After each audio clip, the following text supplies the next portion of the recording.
అందరికీ నమస్కారం. ఈరోజు మనం 10వ తరగతిలో ఉన్నటువంటి కొత్త బాట అనే పాఠం గురించి తెలుసుకుందాం. ఈ పాఠంలో ఒకప్పుడు గ్రామాల్లో ఆచారాలు, ఆ సంప్రదాయాలు ఏ విధంగా ఉండేటివి, ఎలాంటి మార్పులు వస్తున్నాయి, ఎలాంటి మార్పులు వచ్చాయి అనే విషయాన్ని ఇక్కడ పాకాల యశోధరెడ్డి గారు 2 పాత్రల ద్వారా, అక్క, తమ్ముడు, ఈ 2 పాత్రల ద్వారా గ్రామంలో వచ్చినటువంటి మార్పుల గురించి మనకు తెలియజేయడం జరుగుతుంది ఇక్కడ.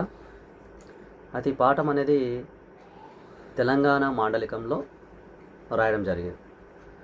కాబట్టి విద్యార్థులు ఈ పాఠం ఇబ్బంది పడుతున్నారు. కొత్త బాట పాఠం నిజానికి చాలా సులభంగా ఉంటుంది.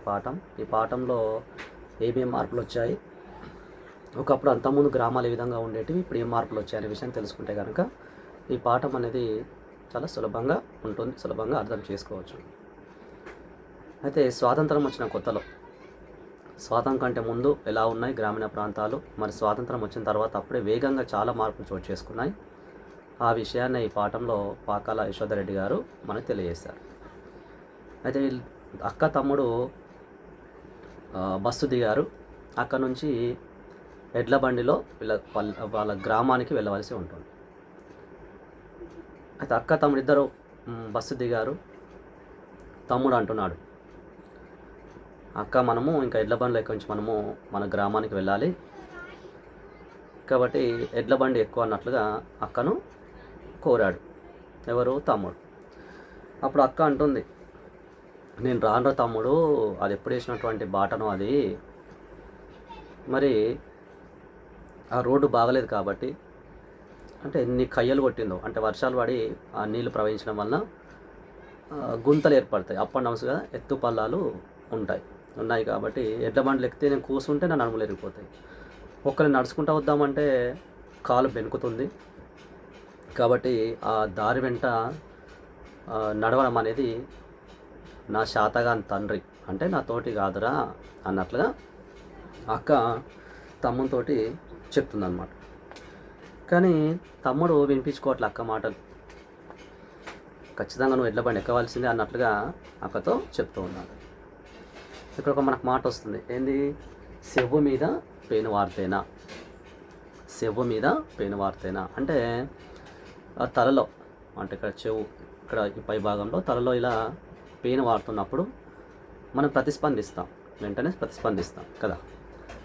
కానీ ఇక్కడ తమ్ముడు అంటే ఆ పెయిన్ వారినప్పుడు మనమైతే ప్రతిస్పందిస్తున్నామో, కనీసం అంతలా కూడా అక్క చెప్పేది వినిపించుకోవట్లేదు, పట్టించుకోవట్లేదు అని ఇక్కడ చెప్తుందన్నమాట. ఇక్కడ మనకి ఎవరు? పాకాల యశోధరెడ్డి చెప్తుంది ఆ విధంగా. అంటే తమ్ముడు అక్క నేను రానని, రోడ్డు బాగలేదని రకరకాల విధంగా మాట్లాడే ప్రయత్నం చేస్తుంది, కానీ తమ్ముడు ఏమాత్రం పట్టించుకోవట్లేదు. కాబట్టి అసలు నా మాట వింటేనా అక్క అంటుందన్నమాట. అసలు నా మాట వినట్లేదు అతను, ఇంకా వాడిని పట్టుకున్నాను అన్నమాట. ఓకేనా, అతను పట్టు విడవట్లే. ఖచ్చితంగా ఇంకా ఎడ్ల బండి ఎక్కాలి అక్క, నువ్వు మనం వెళ్దాం అన్నట్లుగా మాట్లాడుతున్నాను అనమాట. తుమ్మ బంక అంటుకున్నట్లు.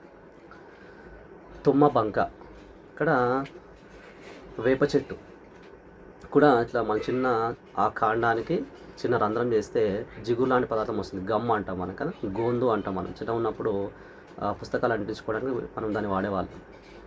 అలాగే తుమ్మ బంక ఉంటుంది, తుమ్మ చెట్టు, జిగు లాంటి పదార్థం, గమ్ము అంటాం కదా అది. అంటే తమ్ముడు ఒక తుమ్మ బంకలాగా పట్టుకున్నాడు అనమాట. అంటే ఏంది?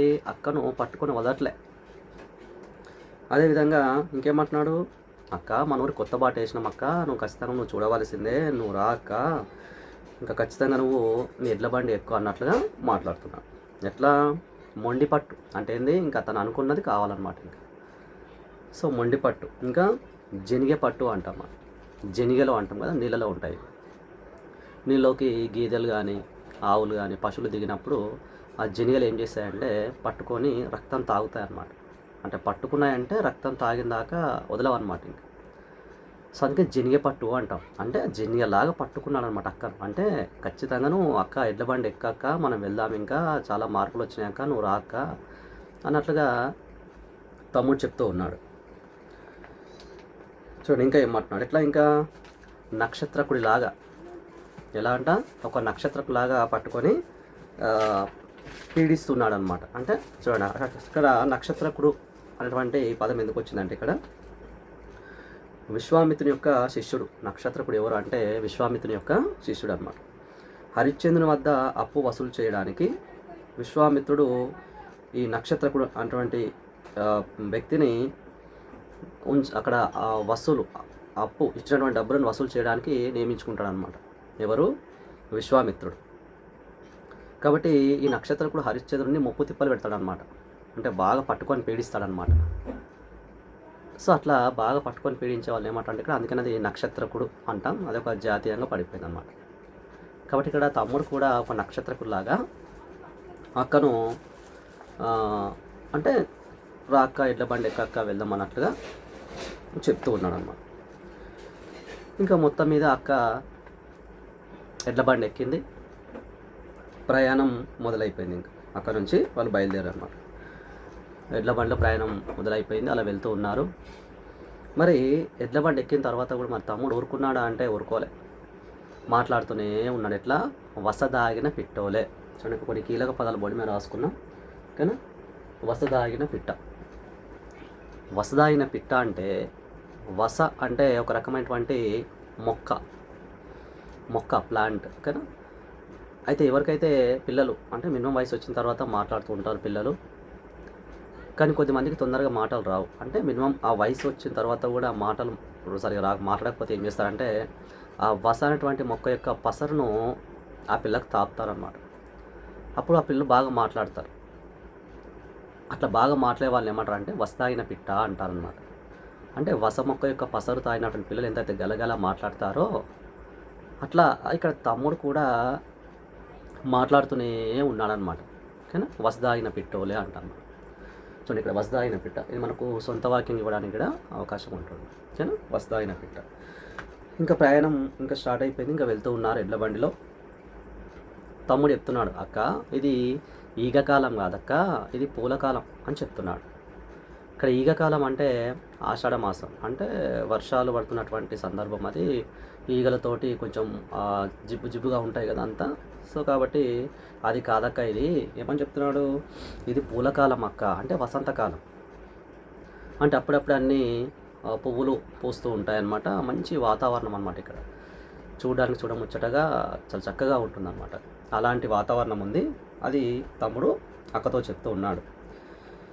ఇంకా అలా ప్రయాణం వెళ్తూ ఉన్నారు ఎడ్ల బండిలో.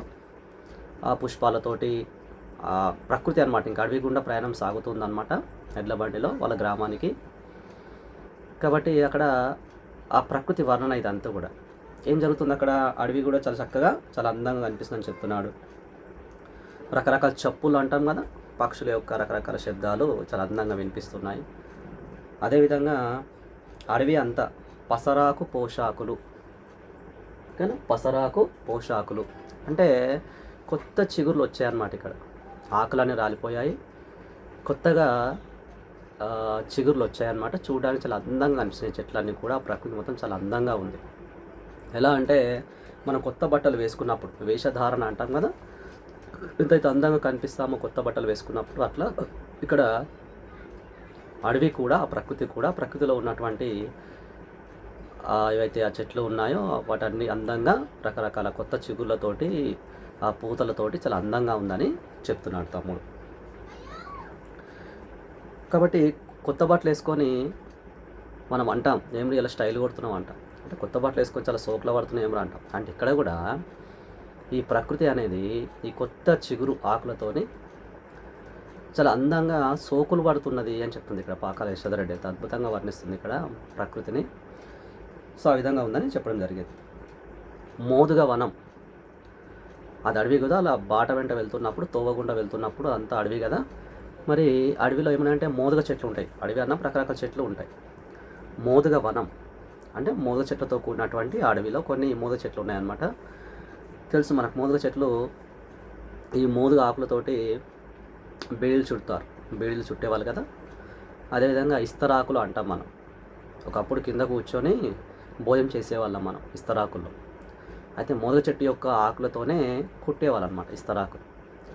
అయితే ఆ చెట్లు ఎప్పుడైతే పువ్వులు పుష్పిస్తాయో చాలా అందంగా ఉంటుందన్నమాట. అప్పుడు ఆకులు ఏమి ఉండవు, ఆకులను రాలిపోతాయి, మొత్తం పువ్వు మాత్రం కనిపిస్తుంది ఆ చెట్టు పైన. చూడడానికి అద్భుతంగా ఉంటుందన్నమాట. కాబట్టి ఇక్కడ కూడా ఆ మోదుగ చెట్లు అనేటివి చాలా తమ్ముడు చెప్తున్నాడు, అక్క అక్కడ మోదుగవనం చూడు ఎంత అందంగా ఉంది అన్నట్లుగా చెప్తున్నాడు. పెయ్యి అంతా పులకరించినట్లు, పెయ్యి అంటే శరీరం, ఎగ్జైట్మెంట్ అంటాం కదా, మనకు ఎక్కువగా ఆనందం ఉన్నప్పుడు పులకరించిపోతాం మనం. ఇప్పుడు నెమలి నాట్యం విప్పి పురి విప్పి నాట్యం చేస్తున్నాం, చాలా అందంగా కనిపిస్తుంది మనకు, ఒక రకమైనటువంటి సంతోషం కదా. అట్లా ఆ మోదుగవనం చూస్తే అట్లా శరీరం అంతా పులకరించినట్లుగా చాలా అద్భుతంగా ఉంది అన్నట్లుగా తమ్ముడు చెప్తున్నాడు. కొత్తగా ఎర్రగా పూసినమాట పువ్వులన్నీ కూడా. అంటే వీళ్ళు వెళ్తూ ఉన్నారు కదా, ఆ దారికి ఇరువైపులా సాలుగా నిలబడ్డవి, అంటే వరుసలు. సాలు అంటే వరుసలు, అంటే వరుస నిలబడి ఉన్నాయన్నమాట రెండు వైపులా, దారికి ఇరువైపులా. అంటే ఇక్కడ ముత్తైదువ అనే పదం వస్తుంది మనకు కదా, ముత్తైదువ, రైట్. ఇక్కడ ముత్తైదువ అంటే పెళ్ళి అయినటువంటి భర్త ఉన్నటువంటి స్త్రీ. ముత్తలు అంటాం, అంటే 5 ఉంటాయి అన్నమాట ఇక్కడ. అవి ఏమంటే తాళి, బొట్టు, నెక్స్ట్ గాజులు, పువ్వులు, మెట్టెలు, ఓకేనా. 5 ముత్తలను ధరించినటువంటి స్త్రీని ముత్తైదువ అంటాం. పెళ్ళి అయినటువంటి స్త్రీ అంటే భర్త ఉండాలి, భర్త లేకపోతే గాజులు ఉండవు కదా, కొన్ని కోల్పోవాల్సి వస్తుంది ఆ స్త్రీ. కాబట్టి పెళ్ళి అయినటువంటి భర్త ఉన్నటువంటి స్త్రీని ముత్తైదువ అంటాం. ఆమె నిండుగా అలంకరించుకొని ఇవన్నీ ధరించి ముఖ్యమైనటువంటి కార్యక్రమాల్లో, శుభ కార్యక్రమాల లోపల అలా మంగళారతి ఇస్తే ఎంతైతే అందంగా ఉంటుందో, అంటే ఇక్కడ వీళ్ళు వెళ్తున్నప్పుడు ఈ మోదుగవనం కూడా చాలా అందంగా ఒక ముత్తైదువలాగా స్వాగతం చెప్తున్నట్లుగా ఉంది అన్నట్లుగా ఇక్కడ పాకాల యశోదారెడ్డి మనకు చెప్తూ ఉంది పాఠంలో. చూడండి, ఇంకా ఆ విధంగా ముందుకు వెళ్తున్నారు. పెద్ద పెద్ద చెట్లు ఉన్నాయి. ఆ చెట్ల కొటారి, చిట్ట చివర అంటాం కదా, కొటారి కొమ్మలు అంటాం. అక్కడ తేనెలన్నీ కూడా, ఆ తేనె తుట్టలు అంటాం కదా, అవి పెట్టాయన్నట్లుగా తమ్ముడు చెప్తూ ఉన్నాడు.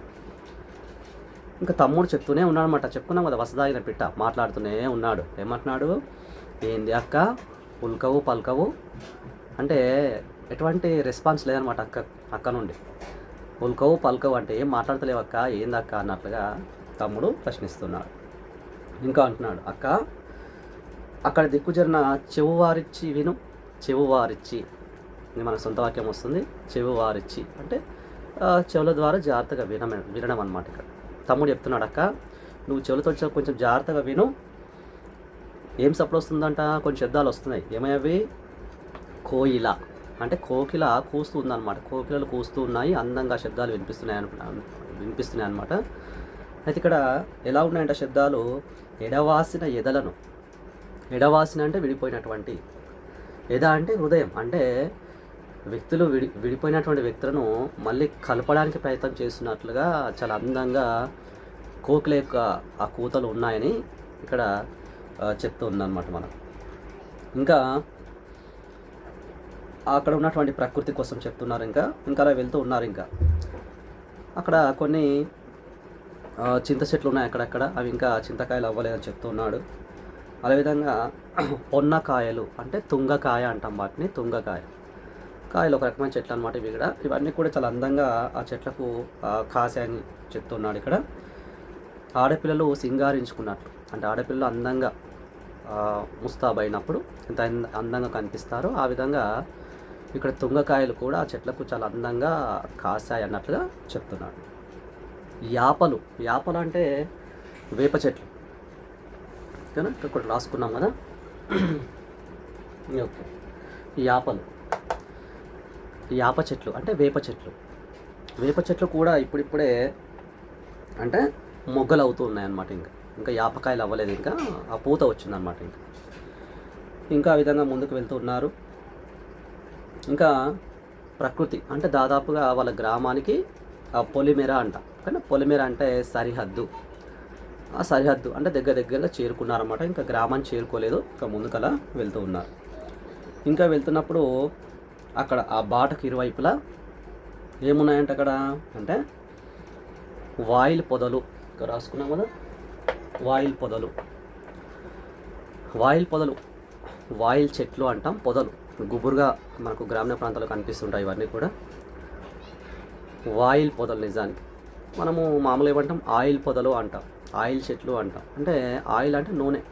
అంటే ఇక్కడ గ్రామీణ ప్రాంతాల్లో ఏవైనా గాయాలైనప్పుడు ఈ ఆయిల్ చెట్టు యొక్క ఆ ఆకులు తీసుకొని అలా నూరి అంటే చేతి ద్వారా ఇలా చేస్తే పసరు వస్తుంది. ఆ పసరును ఆ గాయాలకు పెడితే ఆ గాయాలు మానిపోతాయి అన్నమాట. కాబట్టి ఆయిల్ చెట్టు అంటారు అనమాట. పరిణామ క్రమంలో ఆ విధంగా మారిపోయింది. అది వాయిల్ పొదలు అంటాం మనం. వాటిని ఖడ్గపత్రపు పొదలు అని కూడా అంటాం మనం, ఖడ్గపత్రపు పొదలు. కాబట్టి అవన్నీ కూడా సాళ్ళుగా ఇవి కూడా వీళ్ళు వెళ్తున్నారు కదా, ఆ బాటకు ఇరువైపులా ఉన్నాయి. కాబట్టి ఇవి ఎట్లున్నాయంట, మగ పెండ్లి. చూడండి ఇక్కడ మగ పెండ్లి, అబ్బాయి వాళ్ళు పెళ్లి చేస్తున్నప్పుడు ఈ అబ్బాయి వాళ్ళు వస్తున్నప్పుడు ఏం చేస్తారంటే ఆడపిల్ల వాళ్ళు వెళ్ళి వాళ్ళని ఎదుర్కొని వస్తారనమాట. స్వాగతం చెప్తూ వాళ్ళకి అన్ని మర్యాదలు చేస్తూ తీసుకొని వస్తుంటారు అనమాట.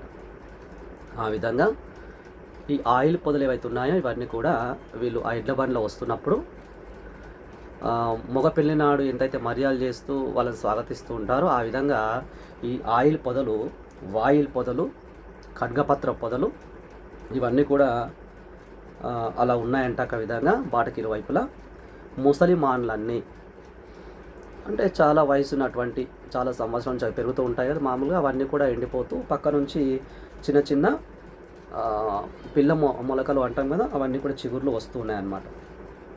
ఇంకా ముందుకు వెళ్తూ ఉన్నారు. ఇంకా ఆ కొత్త పాఠం కదా ఇదంతా కూడా ముందుకు అలా వెళ్తూ ఉన్నారు. సో వెళ్తున్న సందర్భంలో తమ్ముడు అంటున్నాడు, అక్క కన్ను వారజేయు, కన్ను వారజేయం, ఇది కూడా సొంత వాక్యం వస్తుంది. కన్ను వారజేయు అంటే అక్కడ మాట్లాడుతున్నాడు కదా, అవన్నీ విషయాలు చూపిస్తున్నాడు తమ్ముడు. అక్క కొంచెం నీ కన్ను అంటే దృష్టిని మరల్చమంటున్నాడు ఇంకో విషయం మీదికి. ఏం చెప్తున్నాడు తమ్ముడు, అక్క అక్కడ చూసావా నిండుగా నీల సముద్రం ఓలే, సముద్రం, నీల సముద్రం. సముద్రం ఎలా ఉంటుంది, నీలం రంగులో ఉంటుంది. నిజానికి నీటికి రంగు, రుచి, వాసన ఉండదు అని చెప్తాం మనం కదా. అయితే ఇది మనం సముద్రం చూస్తే కనుక నీలం రంగులో కనిపిస్తుంది మనం కదా. కాబట్టి ఇక్కడ ఒక చెరువు వచ్చిందనమాట వాళ్ళ గ్రామానికి. పొలిమేలో ఒక చెరువు ఉంది. ఆ చెరువు ఎలా ఉందంట, నిండుగా సముద్రంలా కనిపిస్తుంది అక్క. ఈ చెరువుకు ఆయకట్టు కట్టిన పుణ్యాన అది అందరికీ ఆదెరువు అయ్యింది. ఆదెరువు అంటే ఆధారం. ఓకేనా, ప్రకృతి వికృతులు, ఇవి కూడా మనకి ఎగ్జామ్లో వస్తుంది. ప్రకృతి వికృతులు అన్నమాట. ఓకేనా, ఆధారం, ఆదెరువు అంటే అక్క మన ఈ చెరువుకు ఎవరో ఏమన్నాడు ఇక్కడ, ఆయకట్ట, చుట్టూ చెరువు కట్ట అంటాం కదా, దాని యొక్క ఎత్తు పెంచడం అక్కడ. అప్పుడు వాటర్ స్టోరేజ్ అనేది ఎక్కువగా ఉంటుంది, నీరు ఎక్కువగా నిల్వ చేసుకోవడానికి అవకాశం ఉంటుంది. కాబట్టి అదే చెప్తున్నాడు తమ్ముడు. మన గ్రామానికి ఇక్కడ ఎవరో దాని యొక్క ఎత్తును పెంచారక, ఆయకట్టు కట్టారు కదా, నీళ్ళు ఎక్కువగా ఉన్నాయి. కాబట్టి ఇదే మన గ్రామ ప్రజలందరికీ కూడా ఆధారమైంది అన్నట్లుగా చెప్తుందన్నమాట. ఇంకా ముందుకు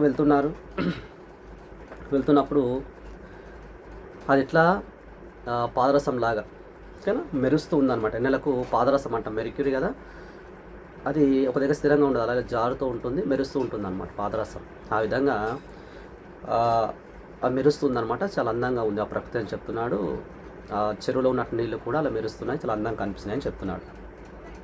ఇల్లల్కంగానే పండుగ అవుతుంది. చూడండి, ఇందాక చెప్పుకున్నాం కదా, ఈ పాఠంలో చాలా సామెతలు, జాతీయాలు అంటాం కదా, ఇవన్నీ కూడా మనకి ఈ పాఠంలో వస్తూ ఉంటాయి అన్నమాట, ఇవన్నీ కూడా.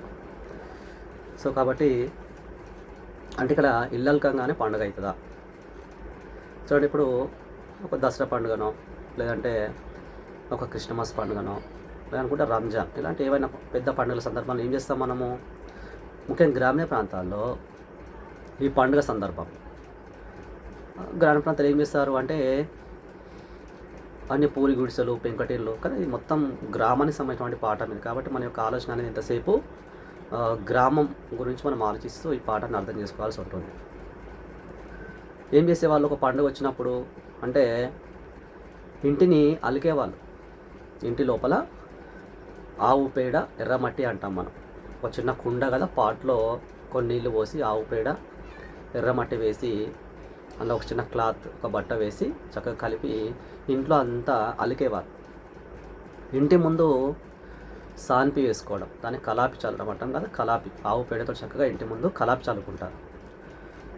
ఓకేనా. ముఖ్యంగా పండుగ సందర్భంలో ఇవన్నీ చేస్తూ ఉంటాము. ఇంటిని ఉన్నంతలో అందంగా అలంకరించుకోవడం ఇవన్నీ చేస్తూ ఉంటారు. మరి ఒక పండుగ అంటే ఇల్లు అలికి ఇంటి ముందు ఆ కలాపి చల్లుకుంటే సరిపోతుందా? కాదు కదా.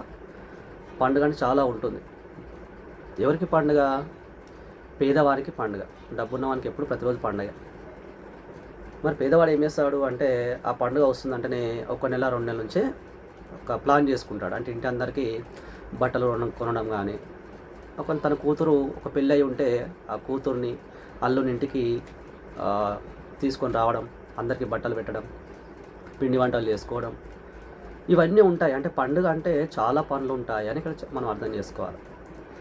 ఇల్లు అల్కంగానే పండుగ కాదు, చాలా పనులు ఉంటాయి దానికి సంబంధించి అర్థం చేసుకోవాలి. అంటే ఇక్కడ తమ్ముడు చాలా విషయాలు చెప్తున్నాడు. ఇవన్నీ కూడా అక్క అంటుంది, అరే అనగానే కాదురా, ఇంకా ముందు ఉంది, ఇంకా నువ్వేదో మార్పులు వచ్చినాయి ఏదో అని అంటున్నావు కదా, మరి ఇప్పట్లో ఇంకా ఏం అయిపోలేదురా, చూద్దాం ముందు ఇంకేముందో అన్నట్లుగా, నువ్వు అనగానే అవ్వలేదురా, ఇంకా ముందు చూద్దాం అన్నట్లుగా అంటుందన్నమాట. ఎవరు?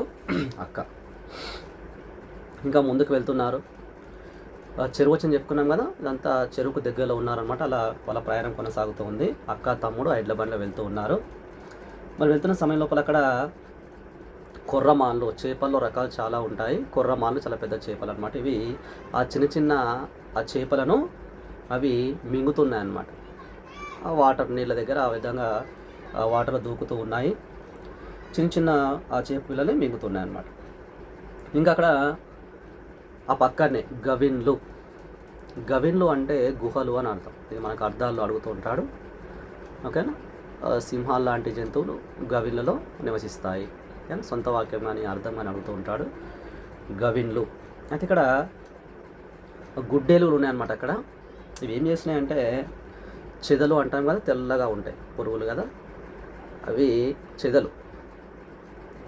మనం ఇంట్లో చూస్తుంటాం, మనం ఎక్కడన్నా తడి ఉంటే పుస్తకాలు తినేస్తూ ఉంటాయి పురుగులు, చెద పురుగులు అంటాం అన్నమాట కదా. అయితే ఇక్కడ ఆ గుడ్డెలుగులు అంట అక్కడ ఉన్నటువంటి ఆ చిన్న పుట్టలు ఉంటాయి కదా, దాంట్లోంచి ఆ విధంగా ఆ చెదలు వస్తుందన్నమాట. వాటిని గోళ్ళతోటి గీకి అందులోకి ఉన్నటువంటి ఆ చెదలను తింటూనే అన్నమాట. అది సాలే అన్నట్టుగా. ఇంకా ఆ పక్కనే ఈత చెట్లు ఉన్నాయి, ఈత చెట్లు. ఓకేనా. ఆ ఈత చెట్లు అక్కడ లొట్టి కట్టారు, పాట కదా, ఆ కళ్ళు కోసము లొట్టి అంటాం మనం. లొట్టి అంటే కుండ ఇలా పొడుగుగా ఉంటుంది, దాని యొక్క ఆ మూతి దగ్గర కొంచెం పొడుగుగా ఉంటుందన్నమాట, పాట్ కానీ కుండ. దాన్ని ఆ కళ్ళు కోసము ఆ చెట్టు కట్టారన్నమాట. ఓకేనా. అయితే అవి తాగుదాం అన్నట్లుగా ఆ గుడ్డేలు గంట ఇక్కడ ఆల్రెడీ ఆ చెదల పుట్టలో గీకింది కదా, ఇక్కడ నుంచి ఆ తాటి చెట్టు కాడికి అటు ఇటు తిరుగుతూ ఉందన్నమాట. ఎట్లా? కాలు గాలిన పిల్లోలే అంటే చాలా కాలుతుంది కదా, బాధ ఉంటుంది, ఒక దగ్గర స్థిరంగా ఉండదు. ఎవరైనా మనం కూడా అంతే కదా. కాబట్టి పిల్లి అటు ఇటు ఎలా తిరుగుతుందో ఆ బాధతోని అట్లా ఇది కూడా గుడ్డెలుగులు ఆ ఈత చెట్టు కాడికించి ఇక్కడికి ఆ చెదలు ఎక్కడైతే ఉన్నాయో ఆ చెద పుట్ట అటు ఇటు తిరుగుతూ ఉన్నాయన్నమాట. ఇలా తిరగడాన్ని ఏమంటామంటే ఆసు పోయడం అంటాం. ఆసు పోయుట అంటే తిరిగిన దారినే మళ్ళీ తిరగడాన్ని ఆసు పోయుట అంటాము. ఇది కూడా మన సొంత వాక్యం వస్తుంది, ఆసు పోయుట. ఇప్పుడు చూడండి, మనం ఇంటి నుంచి పాఠశాలకు వెళ్తూ ఉంటాం, అనేక దారులు ఉంటాయి, కానీ ప్రతిరోజు ఒక దారి గుండా వెళ్తూ ఉంటాం. అంటే నేను మా పాఠశాలకి, ఇంటి నుంచి మా పాఠశాలకి ఆసు పోయుట అంటే తిరిగిన దారిని మళ్ళీ తిరుగుతూ ఉంటాం. ఇంకా బట్టలను నేసేవాళ్ళు. ఓకేనా. బట్టలు నేసేవాళ్ళు మగ్గం మీద వేసేవాళ్ళుగా పూర్వకాలంలో. ఇంకా చేనేత వీళ్ళు బట్టలు నేసేవాళ్ళు అంటే చీరలు వేసేవాళ్ళు. వాళ్ళు ఏం చేస్తారంటే ఒక్కొక్కన నుంచి ఇంకో కొనకు అటువైపుగా వెళ్ళాలి, మళ్ళీ అక్కడ నుంచి ఇటు రావాలి, ఇటు నుంచి అటు వెళ్ళాలి. అంటే తిరిగిన దారిని అలా తిరుగుతూ ఉంటారనమాట. అలాంటి సమయంలో మనం ఆసు పోయుట అంటాం మనం. కానీ ఆ విధంగా గుడ్డెల కోసం కూడా మరి ఇక్కడ చెప్తున్నారు ఇక్కడ ఈ పాఠంలో. ఇంకా ఆ విధంగా ముందుకు ఇంకా వెళ్తూ ఉన్నారు. చెరువు కాబట్టి ఇదంతా ఎక్కడ ఈ సంఘటన? చెరువు దగ్గర, ఆ పరిసరాల్లో జరుగుతున్నాయి అన్నమాట ఇవన్నీ కూడా. అయితే ఆ చెరువు దగ్గర అలుగు దూకే దగ్గర, అలుగు పారడం, దీన్ని మత్తడి దూకడం అంటాం. గ్రామీణ ప్రాంతాల్లో ప్రతి గ్రామంలో చెరువులు ఉండేటివి ఎక్కువగా అప్పట్లో. ఇప్పుడు తగ్గానుకున్న చెరువుల సంఖ్య ఇప్పటికి ఇంకా చాలా చెరువులు ఉన్నాయి తెలంగాణలో.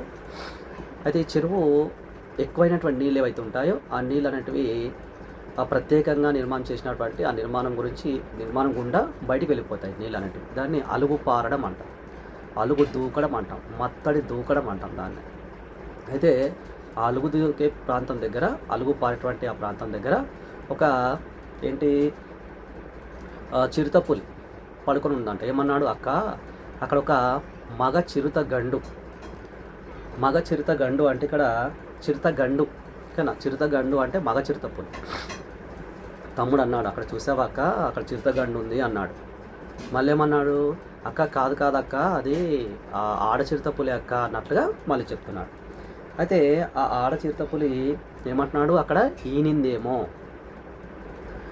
ఇప్పుడు మనుషుల దగ్గరికి వచ్చినప్పుడు ఏమంటాము అంటే, మా పాప అంటే ఒక బాబుకు జన్మనిచ్చింది అంటాం కదా. అదే ఈ పశువుల దగ్గరికి వచ్చినప్పుడు మనం ఏమంటామంటే ఈనింది అంటాం కానీ, మేక ఈనింది, గేదె ఈనింది కానీ. జంతువుల దగ్గరకు వచ్చేటప్పటికి మనం మాట్లాడుతూ ఉంటాం. అయితే ఇక్కడ ఆడ చిరుతపులి అక్క అది అప్పుడే ఈనిందేమో అంటే పిల్లలను కన్నట్టుంది అక్క, అది పిల్లలకు జన్మనిచ్చినట్టుంది. అయితే అది దానికి చాలా పొట్టాపతితో ఉంది అక్క. అది పొట్టాపతి అంటే బాగా ఆకలితో ఉండడం, ఆకలి బాధ అంటాం దాన్ని కానీ. ఆకలి బాధ అక్క, అది చాలా పొట్టాపతితో ఉంది అక్క అది. కాబట్టి తన పిల్లలని కానీ తన కూనలు అంటే పిల్లలు, అప్పుడే పుట్టిన పిల్లలు ఉన్నాయి కదా, వాటిని అది ఆకలిగా ఉందక్క, కాబట్టి అది తన పిల్లల్ని మింగడానికి చూస్తుంది అన్నట్లుగా చెప్పాడనమాట. ఎవరు, తమ్ముడు. అంటే ఇక్కడ కొన్ని జంతువులు మనం తీసుకుంటే ఈ కుక్కలు కానీ ఈ పందులు కానీ లేదంటే పుల్లు, సింహాలు లాంటి జంతువులు ఏవైతే ఉన్నాయి కొన్ని, అవి పిల్లలకు జన్మనివ్వగానే చాలా ఆకలిగా ఉంటాయి కదా, అంటే కడుపు మొత్తం ఖాళీ అయిపోతుంది. ఆకలిని తట్టుకోలేక ఏం చేస్తాయంటే తన పిల్లల్ని కొన్నిటిని మింగడానికి ప్రయత్నం చేస్తుంది, అంటే ఆకలి నుంచి తప్పించుకోవడం కోసం, ఆకలిని తట్టుకోలేక. కాబట్టి ఇక్కడ తమ్ముడు చెప్తున్నాడు, అక్క అది చిరుతగాండు, మగ చిరుతపులి కాదక్క, అది ఆడ చిరుతపులి ఉన్నట్టుంది, కాబట్టి అది అప్పుడే పిల్లల్ని ఈనిందేమో, పిల్లల్ని కన్నదేమో అక్క, కాబట్టి అది చాలా పొట్టాపతి. ఇది కూడా మనకు అర్థాల లోపల వస్తుంది. పొట్టాపతి అంటే ఆకలి బాధ, కాబట్టి ఇది చాలా ఆకలితో ఉంది అక్క, మరి తన పిల్లల్ని మింగడానికి చూస్తుంది అన్నట్లుగా తమ్ముడు చెప్తున్నాడు అనమాట. చూడండి, ఇంకా అలా ముందుకు వెళ్తూ ఉన్నారు. చూడండి ఇక్కడ ఏమంది, ఇంకా గొర్రెపోతున్న అమాంతం మందు గుడికెలను మింగిన తాసుపాము సీకర చెట్టుకు తీగుల చుట్టుకున్నది. ఒక తాచుపాము కోసం చెప్తున్నాడు. తాచుపాము ఎట్లుందంట, గొర్రెపోతున్న అమాంతం మింగేసిందంట. గొర్రెపోతు ఓకేనా, గొర్రెను మింగేసింది. అది మరి అరగాలి కదా, ఏం చేసింది, సీకర చెట్టు, అది అడవి కదా, ఒక రకమైన చెట్టు అనమాట. చెట్టుకు వెళ్ళి ఆ విధంగా ఒక తీగ వలె ఇలా చుట్టేసుకుందామంట. అరగాలి కదా, దానికి జీర్ణం అవ్వాలి కదా, అలా. చూడండి ఇక్కడ గొర్రెపోతును అమాంతం మందు గుడికలు మింగినట్లుగా. చూడండి, మనకు ఆరోగ్యం బాగాలేకపోతే ఏం చేస్తాం, కొన్ని ట్యాబ్లెట్స్ మందు గొర్రెలు వేసుకుంటాం కదా, అలా జ్వరం వచ్చింది అనుకోండి, ఒక ట్యాబ్లెట్ అలా మింగేస్తాం మనం చాలా సులభంగా కదా. అంటే ఇక్కడ కూడా తాచుపాము ఆ గొర్రెపోతును మనము ఆ మందులు ఏ విధంగా అయితే సులభంగా వేసేసుకుంటాం అంత ఈజీగా మింగేసింది అనమాట. ఓకేనా, ఇది మనకి ఎగ్జామ్లో అడుగుతూ ఉంటాడు. గొర్రెపోతును అమాంతం మందు గుడికలు మింగినట్లు. దీంట్లో ఉన్నటువంటి అలంకారం ఉపమాలంకారం. ఓకేనా, అంటే ఇక్కడ ఉపమేయం, ఉపమానం అనే పదాలు వస్తాయి మనకు. అలా గ్రామం చెప్పుకున్నప్పుడు అది వివరణ ఇస్తాం మీకు. అది ఇక్కడ ఆ గొర్రెపోతులు మింగినట్లుగా మనం ఆ మందు బిళ్ళల్ని వేసుకున్నంత ఈజీగా సులభంగా ఇక్కడ గొర్రెపోతును మింగేసింది అని చెప్తున్నాను అనమాట. కానీ ఉపమాలంకారం అంటే పోలిక, కానీ కంపారిజన్. సో ఇక్కడ పోల్చాడు కాబట్టి ఇక్కడ ఉపమాలంకారం అని చెప్తామన్నమాట. చూడండి ఇంకా ఏమంటున్నాడు, ఇంకా పూడు వాము. ఓకేనా, అదంటే ఏం చేస్తుందంట, అది దాని కళ్ళు ఎట్లంటే గురిగింజ అంటాం మనం. గురిగింజలు చిన్నగా ఉంటాయి, సగ భాగమేమో నల్లగా ఉంటుంది, ఇంకా సగ భాగం ఎర్రగా ఉంటుంది. మనం చూస్తుంటాం ఈ గ్రామీణ ప్రాంతాల్లో చెట్లకు ఉంటాయి అన్నమాట ఇవన్నీ కూడా. ఇప్పుడు అవన్నీ మనకు కనిపించట్లేదు, మనం ఇంకా గ్రామాలకు వెళ్తే కనిపిస్తాయి అక్కడక్కడ. కానీ గురిగింజోలే దాని కళ్ళు ఉన్నాయి అనమాట, పొడువామివి. అది తన కళ్ళను మిట్టుకుమంటూ మిట్కరిస్తుందంట, అటు ఇటు ఆ కళ్ళను తిప్పుతూ మిట్కరిస్తుందని చెప్తున్నాడు. కాబట్టి అది ఏమో తిన్నదనమాట, అరగట్లేదు అనమాట. కాబట్టి అది అతి గతి ఎరగకుండా ఏం చేయాలో దానికి తోచట్లేదు అనమాట. ఆ విధంగా ఉండిపోయింది అన్నట్టుగా చెప్తున్నాడు. నెక్స్ట్ ఆడాడ నక్కలు తెలుసు మీకు, అంటే ఇవి ప్రత్యక్షంగా వేటాడి మాంసాన్ని తినవి.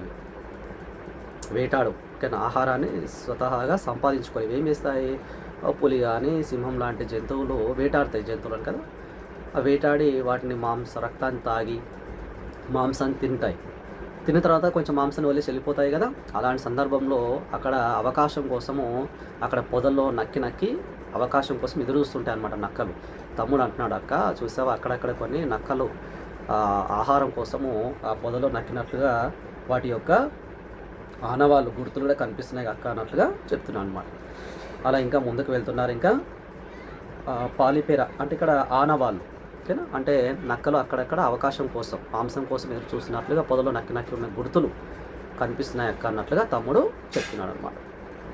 ఓకేనా, కాబట్టి ఇదంతా కూడా ప్రకృతి వర్ణన. ఇదంతా కూడా అంటే ఎడ్ల బండిలో బస్సు దిగినప్పటి నుంచి ఎడ్ల బండి ప్రయాణం కొనసాగుతుంది. అక్క తమ్ముంది ఇంకా గ్రామానికి ఇంకా చేరుకుంటున్నారు, దాదాపుగా పొలిమేర దాకా వెళ్ళిపోయారు. కాబట్టి ఇదంతా ప్రకృతి వర్ణన రావచ్చు మనకు. అంటే కొత్త పాఠం ఆధారంగా ప్రకృతి వర్ణ ఏ విధంగా ఉందో రాయండి అడగవచ్చు. అంటే అప్పుడు పాఠంలో చెప్పిన విషయాలు రాస్తాం.